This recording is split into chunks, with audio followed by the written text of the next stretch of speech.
సోంబీర్కు permission ఇచ్చింది beverages corporation, దరఖాస్తులు నాకు రాలేదు, ఆ మాటకే కట్టుబడి ఉన్నా. పత్రికా ప్రకటనలో మంత్రి జూపల్లి కృష్ణారావు అంటా ఉన్నాడు. ఇక మద్యం అనుమతులపై మాట మార్చిన ఎక్సైజ్ మంత్రి, రాష్ట్రంలో మద్యం కొరత, అందుకే కొత్త మద్యం కొరత ఏం లేదు కానీ వీళ్ళే బంద్ చేయించారు. వీళ్ళు బంద్ చేయించి కొత్త బ్రాండ్లను రిలీజ్ చేయాలనుకున్నారు, చేసిరు, గంతే ఆపేసిరు. ఇది వాస్తవం, చాలా క్లియర్ ఇది. అవి రానియాలి, వచ్చేటి వీళ్ళు ఫిక్స్ అయ్యారు, బడ్జెట్ కావాలి, ఈ యొక్క 6 గ్యారెంటీలను ఎట్లా అమలు చేయాలి, ఆల్రెడీ అప్పుల్లో ఉంది రాష్ట్రం, కేసీఆర్ అప్పులు చేసిపోయిండు, అప్పుల్లో ఉన్న వాటిలలో నేను ఇంకా ఉచిత హామీలు ఇచ్చిన, ఇవన్నిటినీ సమకూర్చాలా అంటే ఏంది, తెలంగాణకు ఉన్న ప్రధాన ఆదాయం ఏంటంటే మద్యం. తెలంగాణ యొక్క ప్రధాన ఆదాయమే ఇవో ఈ మద్యం. తెలంగాణ ప్రధాన ఆదాయం ఈ మద్యం కాదా? ఒక్క గట్టిగా దశలు వస్తే నీ దేశం మొత్తం అట్టుడికి పోయేలాగా తాగుతారు మన తెలంగాణ వాళ్ళు. అసలు తగ్గనే తాగరు, నీ తగ్గేదేలే అంటారు తాగుడు కాడ. గట్లున్నది ఈ ముచ్చట కూడా. ఇక తాగుడు కాడ తగ్గనప్పుడు ఏం చేస్తారు, వీళ్ళు ఏ మందు పెట్టినా తాగుతారా, ఏ మందు. ఇక మందు ముచ్చట వచ్చింది కనుక మంచి ఒకటి వీడియో చూపిస్తాం మీకు.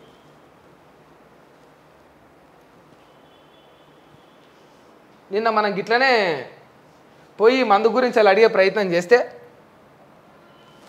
ఒక పెద్ద మనిషితోటి వైన్స్ కాడికి పోయి మాట్లాడాను. ఆయన ఏమన్నాడు, ఇందుకు గమ్మత్ చెప్పిండు ముచ్చట.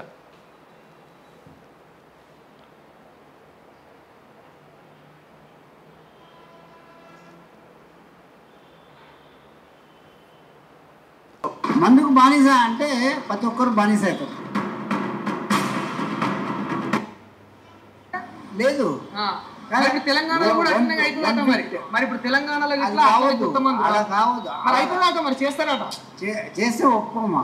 ఏం చేస్తావు ఒకవేళ చేస్తే గవర్నమెంట్ ఏం చేస్తాం, గవర్నమెంటే మన నుంచి బతుండ్రు, గవర్నమెంటే మన నుంచి బతుండ్రు. ఓకే, వాళ్ళు మన మీద టార్గెట్ పెట్టుకున్నారు. ఓకే, బుక్క పెట్టిపోయిండు, ఆ బుక్క మూసుకోవాలి, ఆ బుక్క మూసుకోవాలంటే మనం మూసేయాలి. మూసేయాలంటావు. అసలు ఎందుకు ఇప్పుడు నువ్వు ఎన్నేళ్ళ నుంచి వెళ్ళి తాగుతున్నావు? నేను 30 ఏళ్ళ నుంచి. నేను కూడా బానిసనే, కేసీఆర్ కూడా బానిసనే, రేవంత్ రెడ్డి కూడా బానిసనే, ఆయన కూడా బానిసనే. రాకుండా ఉంటాడు, ఎవడు రాకుండా ఉంటాడు. నైట్ పూట ఎవడైనా 2 పెగ్గులు వేస్తారా, ఎవడైనా అనుభవంతో చెప్తున్నావా? అన్నంతో చెప్తున్నా.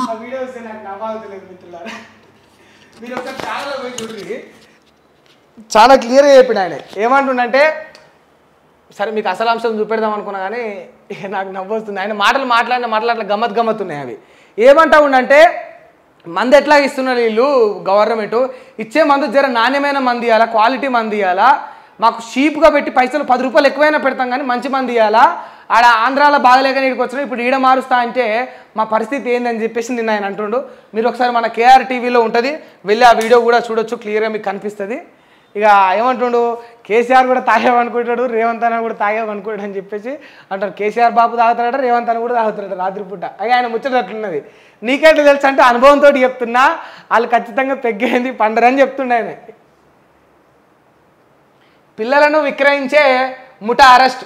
అయితే మనం ఏది వాస్తవానికి మందు మాట్లాడుకున్నాం కదా, ఇక ఇట్లా ఈ వార్త కంప్లీట్ చేస్తా.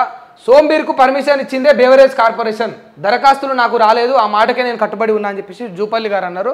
ఇక వీళ్ళు రాష్ట్రంలో కొరత ఉంది కనుకనే కొత్త బ్రాండ్లను తీసుకొస్తారని చెప్పేసి ఒక డ్రామా క్రియేట్ చేస్తున్నారు.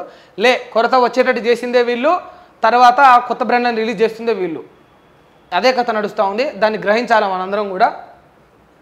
ఆ వీడియో చూస్తే మీకు అర్థమైపోతుంది. దీనికి రిలేటెడ్గా నేను బయట తీసుకున్నా. పిల్లలను విక్రయించే ముఠా అరెస్ట్. ఇప్పటి వరకు 50 మంది పిల్లల విక్రయం, 11 మంది పిల్లలను శిశువిహార్కు అప్పగింత, 8 మంది అరెస్ట్, పరారీలో 3. ఇక పిల్లలను కూడా అమ్ముతుర్రాట. ఇక పైసలకు ఆఖరికి గాడికి దిగజారిపోయింది. ఎంతమంది, ఒక్కరు కాదు, 2 కాదు, 50 మంది పిల్లలు. మళ్ళా ఆర్టీఏపై ఏసీబీ పంజా. రాష్ట్ర వ్యాప్తంగా ఏకకాలంలో దాడులు చేసిందట ఆర్టీఏపై.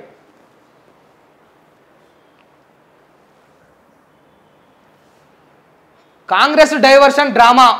బియ్యం టెండర్లు, లిక్కర్ బ్రాండ్లలో అడ్డంగా దొరికిన ప్రభుత్వం. వ్యవసాయ రంగంలో సంక్షోభం. ఎక్కడికక్కడ నిలదీస్తున్న రైతులు. సర్కారు మార్చే ఎత్తుగడ. ట్యాపింగ్ లీకులతో దృష్టి మళ్లించే యత్నం. వాస్తవానికి ఉండొచ్చు, ఫోన్ ట్యాపింగ్ కూడా ఉండొచ్చు, ఫోన్ ట్యాపింగ్ జరిగి ఉండొచ్చు. మనం ఎందుకంటే జరగలేదు అని మనం అనలేం, జరిగింది అని మనం అనలేం, పూర్తి స్థాయిలో ఆధారాలు లేవు కనుక ఉండవచ్చు, జరిగే అవకాశం ఉండవచ్చు. కానీ నేనేమంటా ఉన్నా అంటే ఫోన్ ట్యాపింగ్ అనేది ఎవరు చూసుకుంటారంటే అధికారులకు అప్పచెప్తే అధికారులు చూసుకుంటారు. ఇక పోలీస్ అధికారులు కావచ్చు, ఇక సిబిఐ కావచ్చు, వాళ్ళు వీళ్ళు ఎవరైనా ఉంటే ఇంటెలిజెన్స్ అది చూసుకుంటుంది. ఇంటెలిజెన్స్ దీనికి సంబంధించినవన్నీ తీసుకోవాల్సిన చర్యలు తీసుకొని చేయాల్సిన దర్యాప్తు చేస్తుంది. మీరు ఒక్కసారి వాళ్ళకి చెప్పి వదిలేసేయాలి. ఫోన్ ట్యాపింగ్ మీద ఒక ఆయన ప్రెస్ మీట్ పెట్టి, ఫోన్ ట్యాపింగ్ మీద ఒక ఆయన ఇంటర్వ్యూ ఇచ్చి, ఫోన్ ట్యాపింగ్ మీద ఒకరు మాట్లాడి, ఫోన్ ట్యాపింగ్ మీద ముఖ్యమంత్రి గారు మీటింగ్ ఏర్పాటు చేసి ఒక్క ఫోన్ ట్యాపింగ్ మీద గిన్ని చేస్తే మరి వడ్లు కొనలేకపోతున్నారు. ఆ వడ్లు అట్నే ఏడి అని నిలిచిపోయిన కళ్ళాలలా ఆ వడ్ల మీద మీరు ఎందుకు పెట్టరు గిన్ని మీటింగ్లు? ఆ వడ్ల మీద మీరు ఎందుకు పెట్టరు గిన్ని చర్చలు? ఆ వడ్ల మీద మీరు ఎందుకు మాట్లాడరు గిన్ని ఇంటర్వ్యూలు ఇచ్చి? ఇప్పుడు దారిని మళ్లించే విధంగా దారిని మళ్లిస్తురా లేదా అని సెకండరీ. ఇక నమస్తే తెలంగాణ మీ మీద రుద్దాలే కనుక బురద రుద్దుతుంది, కానీ నాకు ఆ బురదతో సంబంధం లేదు. నేనేమంటున్నట్టే ఫోన్ ట్యాపింగ్ గురించి మీరు ఎంతైతే స్పందిస్తున్నారో మిగిలిపోయిన కొనని వడ్ల గురించి కూడా మీరు అంతే స్పందించాలి రేవంత్ అన్న. గతంలో కేసీఆర్ బాబు సరిగ్గా చేయలేదని మీరే అన్నారు కదా, మరి కేసీఆర్ బాబు చక్కగా చేయకుంటే మీరన్నా చక్కగా చేయాలి కదా రేవంత్ అన్న. బాబుకు తగ్గ అన్న తయారైతే మరి తెలంగాణ బిడ్డలు ఆగం కావాలా? చెప్పరు, ఇది న్యాయమేనా? కాదు కదా.